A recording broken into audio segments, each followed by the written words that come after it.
And I looked at it as I held it in my hand, and I completely forgot it. I didn't remember that this existed, that he made this for the tree, for the family, for us. And I thought to myself, what kind of a father could possibly forget something so incredibly beautiful?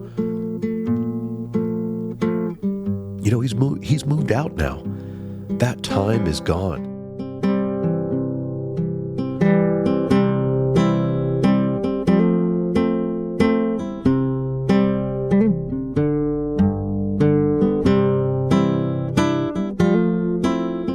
Welcome back to the Standing Nowhere podcast. This is your host, Jacob.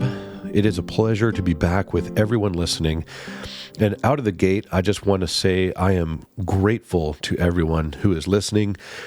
The fact that I get to do this at all, I'm incredibly grateful for.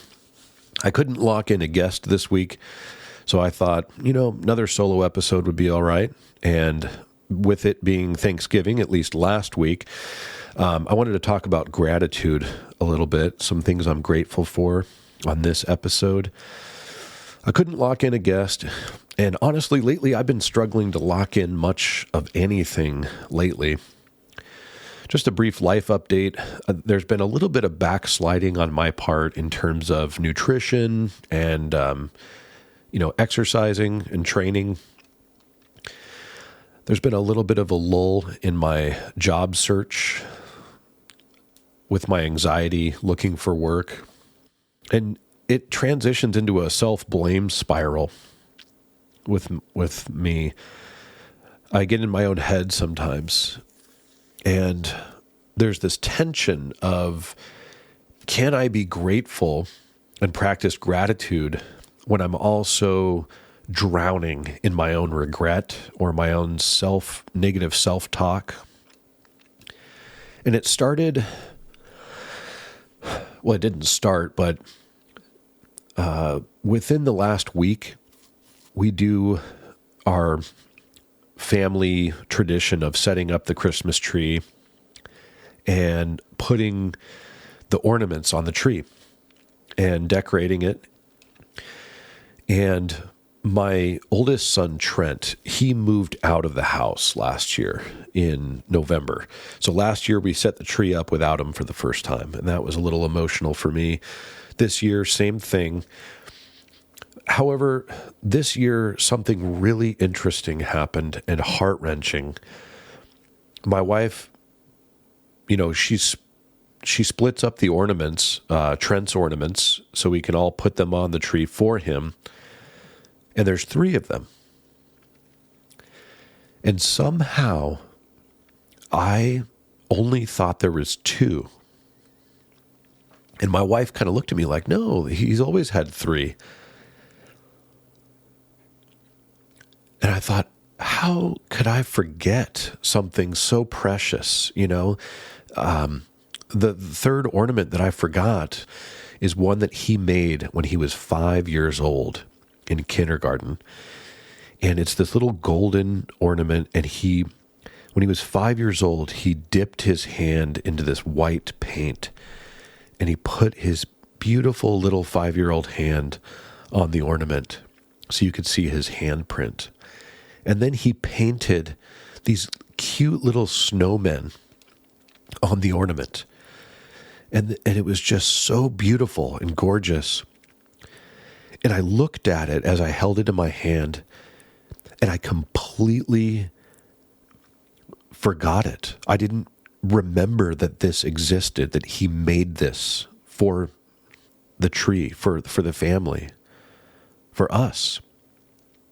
And I thought to myself, what kind of a father could possibly forget something so incredibly beautiful?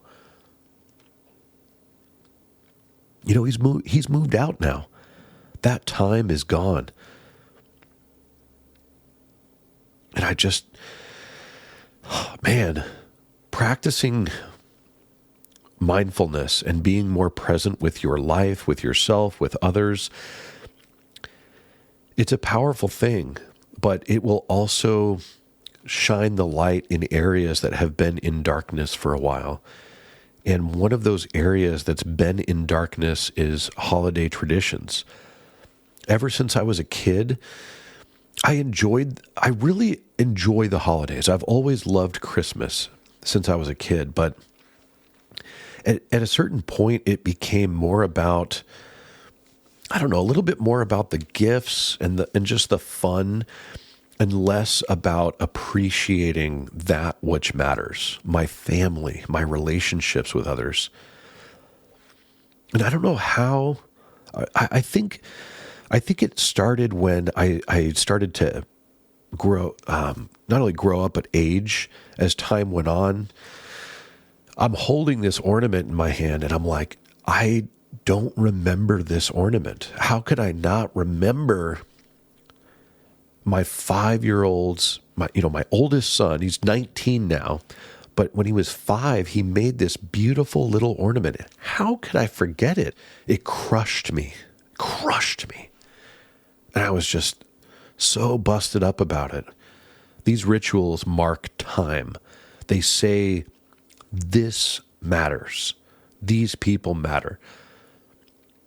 And I had lost the forest for the trees, not to use too many metaphors, but in looking at, the gift side of things and kind of dismissing the holiday as this corporate holiday. But that's one thing that cultivating mindfulness will do for you, like I mentioned earlier, is it will shine a light on things that really matter. And that sometimes that light will be shined on memories past that you've neglected. They will come up and you will face them. And there's this weird paradox where you can't go back in time and change things, but you can be here now with them, staying present with these hard thoughts instead of me pushing them away. I'm embracing them. Yes, I didn't take the holiday that serious, and thank God for my wife who did and does. Every year she gets so excited to put the tree up and to decorate it. And I've always taken part in it and I've always loved it. But there's always a part of me that's like, this is just a silly thing. I mean, I didn't think of it as a silly thing. I don't know. I just never thought much of it at all, I suppose. But now, this year especially, I'm looking at it closely and I'm like, man, time is precious. It was just like the first episode of this podcast. I started it because I realized that time is going on without you, whether you are aware of it or not. When I turned 42, I realized another year has gone by that I've procrastinated. So I hit record and I started. And now it's like I'm remembering that with everything. These holidays are not going to be here forever. You are not going to be here forever. And these holidays are these little markers that remind you to be here. Be here now. Be present with what is. Those loved ones in your life, some of you have lost them, so you understand how important it is. But this is a lesson that I'm still learning. And the irony of my journey is that when I was younger, I was more obsessed with my hobbies. And I neglected my family. I wasn't fully present, not only with my own life, but others, my family, my friends. I was there, but I wasn't fully present. I wasn't fully with them and what I was doing. I was more into myself and my own interests. And I think that's part of the natural journey we go through as humans. You start out young and you're just looking out for number one, and you have some selflessness about you, but a lot of it is like, what can I experience? What can I do? And make a name for myself. But as you age, you start to realize that those things, those external things, don't bring you full happiness, a sense of feeling complete. And now that I'm 42, practicing mindfulness, I'm more aware. I'm wanting that connection with other people. I have a genuine interest in others, in what they have to say, in what they are going through. And I understand how precious time is. And there's this cruel irony that when you finally understand how important it is to truly be with your life in fine detail, you start to notice a lot of people these days are on screens. They're still in their own, I don't know what the respectful way to say it is. It's like when you start to wake up, you start to realize when others are still sort of asleep on autopilot. And I don't mean this in a judgmental way, because it's real easy when you start practicing mindfulness to go around and not even notice your own thoughts again, saying, oh, look at that person, completely unmindful, or look at that person, totally unaware of what they're doing. It's real easy to fall into that. But the irony is there that you are then becoming unmindful yourself as you judge others. And that's not what I'm getting at. When you practice being present, you will start to notice when others are not. And it's not your place to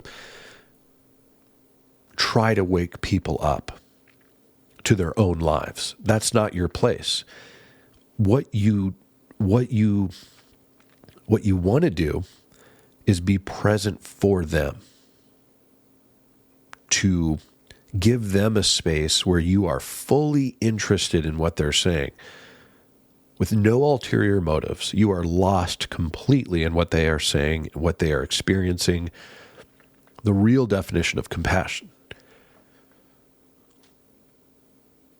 And it's this weird irony, again, where you start to notice how distracted everyone is. And you feel empathy for them, and you feel compassion for them.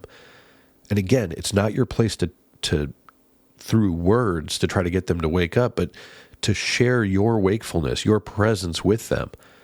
And by proxy, it's very contagious. They'll feel heard, they'll feel seen, because they are heard and seen when you give them your full attention. So in these family gatherings, these occasional holidays we get together, because we're all so busy these days, I've noticed that we're not fully there with each other. This last Thanksgiving we spent with my family was wonderful. We for about an hour, we sat with each other and had food, maybe less than an hour. But then after that, my family likes to pop on a movie, and they just popped on a Medea movie. And everybody was real sleepy after the food. I guess that's forgivable. But then after that, we all went our separate ways. It was over so fast. It was just like a blip.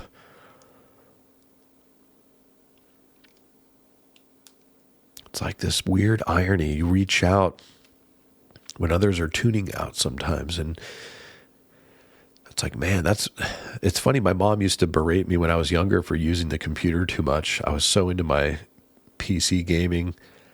And now that I'm older, I barely game at all on the PC. And she's got a computer in her pocket with a phone. And, she's going through that same struggle now because they're super user-friendly and easy. You can just whip it out anytime. And everyone's struggling with that.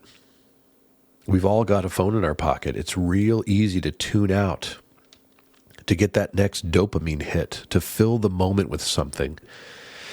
I don't want to call it grief, but it's like you start to wake up and really notice the texture of life. And you realize that you cannot change people. You can't put a desire in other people to be present in their lives.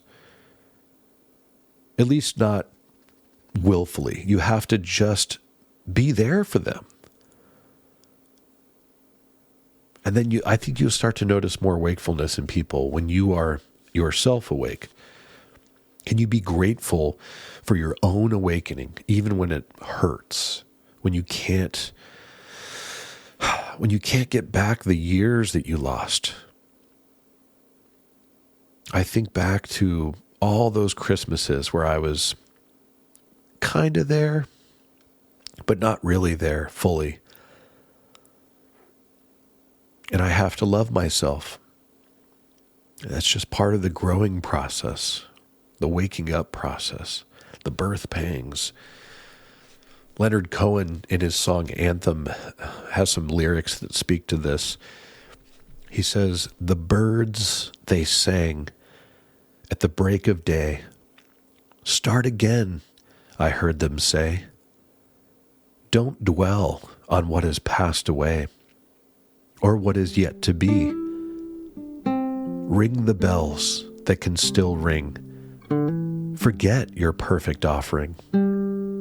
There is a crack in everything. That's how the light gets in."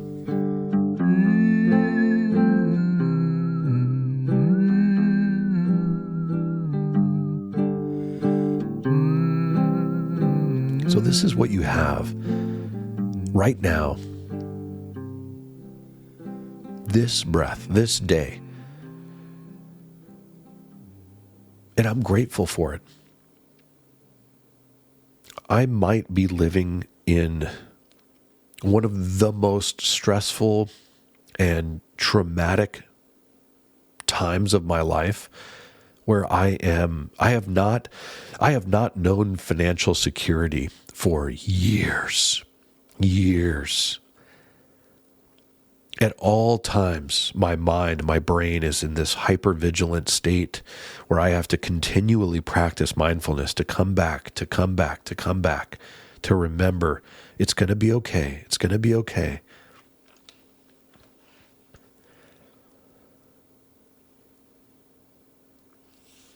But I'm grateful.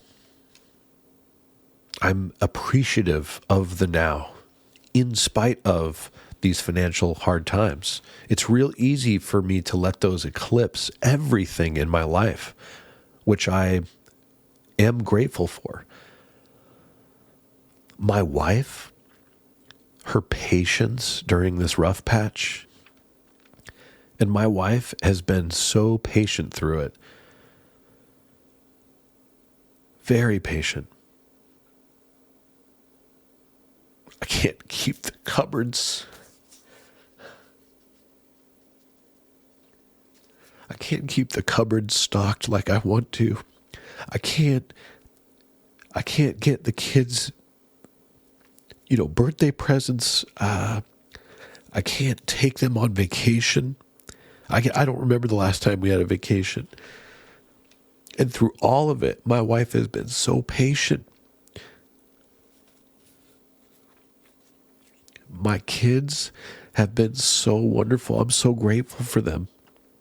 They have these kind, loving hearts, and they find so much joy with what we do have. It's like they don't even know or care about what we don't have, which is good. It's wonderful. They've turned out so wonderful. I have these 3 little angels. How grateful I am for that. My family, my friends, they've all been so supportive of me through everything. My financial hard times, starting the podcast, God, being there for me countless times in the past. I had my good buddy Raphael, Rafi, on a couple episodes ago, and he's been there for me more times than I can count. A couple years ago, when a lot of the financial hard times started, they would show up with a new TV stand, the chair I'm sitting on right now. I mean, they were just spontaneous. Just boom, just show up. Hey, Here's a new chair. Thank you. My health. I'm grateful for my health. I'm grateful that I have a job. I'm grateful that my car with 200,000 miles on it is still going. Maybe not as strong as it used to, but it's still going. I still have a job right now, and I'm grateful for that. I'm incredibly grateful for starting a mindfulness practice. 3 years ago, a little over 3 years ago now, I was at my lowest point, which I've spoken about on several episodes, especially the first one. And out of that lowest point, I somehow came across these spiritual teachers and these wisdom books that have connected me back to myself and to what matters to others, grounded me in the present. They've reminded me to really feel the texture of life, the beauty of every moment. The other day I was doing a delivery, another long day, and I want to say it was around 3:30 or 4:30 p.m., and I dropped this order off to this customer, and I came back to the car, and there was just the most beautiful rainbow I had ever seen, like a full rainbow all the way left to right, and I just stood there and took it all in. There's so many miracles all around us. We just got to slow down and look. The little ornament that my son made me, just slow down and look. Paul in the New Testament said, "Rejoice always, pray without ceasing, and give thanks in all circumstances, for this is the will of God in Christ Jesus for you." And he's not saying rejoice because circumstances are perfect, but because gratitude is how you stay awake to what's real. Gratitude is what brings you back to what is. If I complain, I'm only complaining about what I don't have, what isn't here. But gratitude, it grounds you in what is here. My breath, my family, an ornament with my oldest son's little 5-year-old hand printed on it as a little stamp in time. And I'm very grateful for this podcast and the guests that I've had on it so far. I've only had 4 guests on this podcast, but they trusted me with their stories. This space that I've created on this show, they trusted me to come into it and share what they've experienced. They showed up and shared their lives just at a time when I needed connection, when I barely have time to do the podcast by myself, much less set up an interview. And I'm just grateful that I'm starting to have people to want to come here and share the ups and the downs of life, the wisdom they've learned. It's incredible. That's why I created this podcast. That's my original hope. My intention for it is to create this space where we could bridge the perceived gap between our spiritual nature and everyday lived experiences. We always read about spirituality as it's like this abstract thing, and it starts to get into woo-woo territory in some venues. But being spiritual means being with what is, the experiential nature of life, sharing that. It's not always in the church, or the temple or the synagogue. It's just right here, right now. And even with this podcast, I have to hold it in mindfulness. I have to hold it lightly because originally I wanted to just sit down, hit record, and ship it. And then I realized as I created this podcast that I need to plan. I need to plan what I'm going to say. Not overly, but, like a rough idea. And I need to not only do that and record it, but also edit. I had to learn how to edit a podcast. That was really hard for me. When I first started, I thought, oh man, I'm just going to say everything perfectly and there's no point in editing. I actually thought that. I was like, man, why would I want to edit myself? It's me. I'm always going to say the funniest, the best things ever. People are going to love me. It's like, no, sometimes I ramble, and I might say something that doesn't really serve the episode. I learn how to cut that out. I found myself the last couple of weeks, as I've started to get better at promoting it, getting lost in the numbers. I'd pull up the apps. Oh, how many views today? How many listens today? How are the metrics on this app and that app and blah, blah, blah, and checking it several times a day. And it's like, yeah, to some degree, when you put on your marketer hat, you have to make sure that it's getting out there and getting seen. But at the same time, you can't become obsessed with numbers and metrics and the ego that goes with that. I started this podcast so that I could share my understanding of how I've personally bridged the perceived abstractness of spirituality with everyday lived experiences so that we can wake up and be with our lives intimately. I've heard people in Zen traditions say enlightenment is intimacy with all things. I love that line. So I have to bring mindfulness even here to the podcast. Make sure that I stay true to why I started this thing.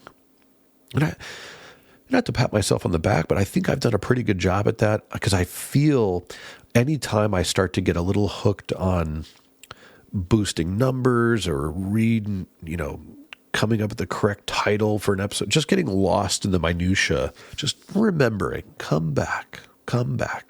Remember, this is about connection, not accumulation.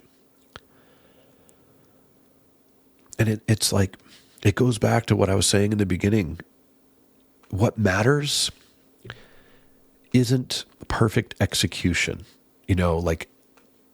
What matters is not that I was a perfect dad all through my kid's life up till now. It's showing up now, noticing now, caring now, and maintaining gratitude in the middle of adversity. Maybe it's not about maintaining anything, but perhaps returning. I like that word better.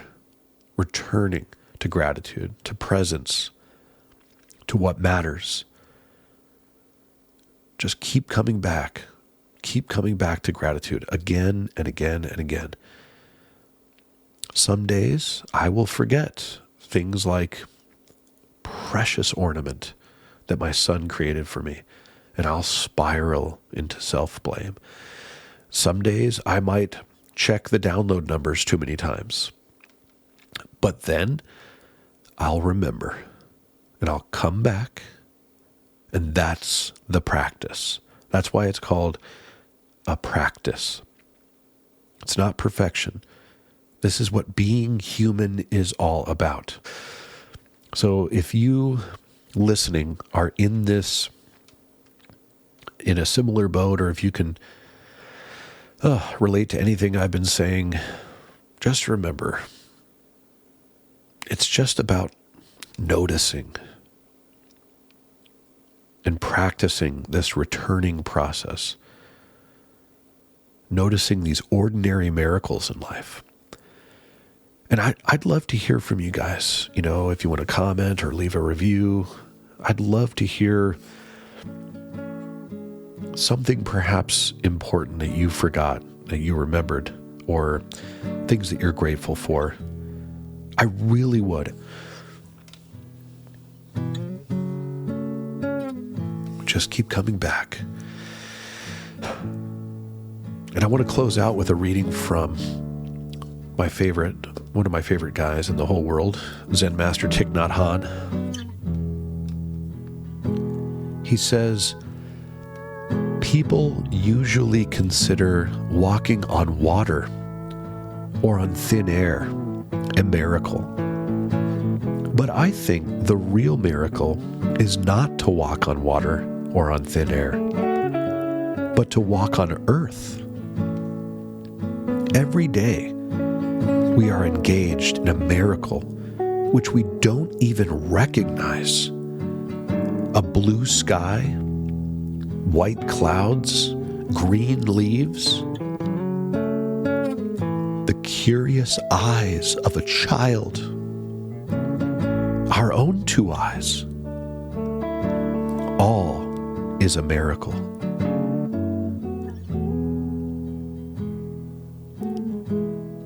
Blessings to all of you walking on this earth with me.